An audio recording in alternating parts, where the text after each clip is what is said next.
faliana indray ny aravako antsika voaka malagasy amin'ity androandroany ity satria rano ny andro fahatsiarovana ny adin'ireo mahery fotsika ireo zany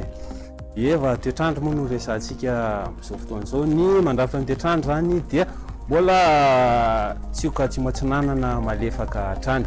karaha zay no mandrafitra ny toetrandro dia totoy izao zany no mety vinavina ny toetrandro raha ny rapitso maraina zany dia isy orana aty amin'ny avaratry ny nosy aty zany hoe amin'iny ilan'ny avaratry Sofia dia Diana ary Sava iny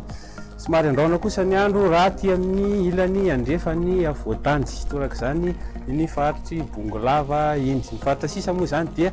fandimo raona sy masoandro na andrahoana vitsy ny andro raha ny tolakandro indray dia mbola hitoy hatrany zany ny orana raha aty amin'ny faritra avaratry ny nosy iny fa endrika tandrifondrahona izy ary mety ho arakotroka izany dia aty amin'ny faritra voatany aty dia mety hisy orana tandrifondrahona malefaka dia torak'izany amin'iny faritry loatra mangoro ary aty amin'ny ilan'ny avaratry atsimotsinanana sy amin'iny faritry vatovavy fitovinany iny faritra sisa moa dia ho mainana mety balika mihitsy masoandro raha amin'ny sisiny andrefan'ny Madagasikara raha momba ny maripana voavinavina rapitso maraina indray dia tsy nahitana fiovana firy fa raha mijery atsika amin'ny iny morotsiraka iny dia araka amby roapolo aty amin'ny faritra nosy ary tafakatra 5 amby roapolo izy amin'iny morotsiraky menabe iny raha ny maripana tolakandro indray dia 7 amby roapolo zany no voavinavina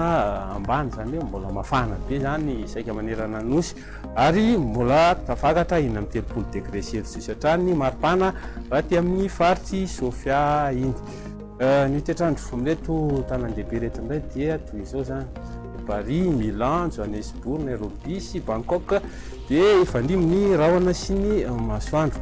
raha ny toetrandro amin'reto nosy ravavy reto zany hoe Maurice Comore dia fandimo rahona sy masoandro any Seychelles andrahona ny andro ary any La Réunion dia ibalika inga be masoandro mifantatra ve fampizarako amin'ny androany indray dia mikasika masoandro hatrany zany resantsika masoandro io dia ahitana 570 isanjato fatrana hydrogène ary 20 isanjato fatrana hélium izay indray afaka ifampizarako aminao ty andro arivariva ty dia mametraka mandram-pionandray veloma to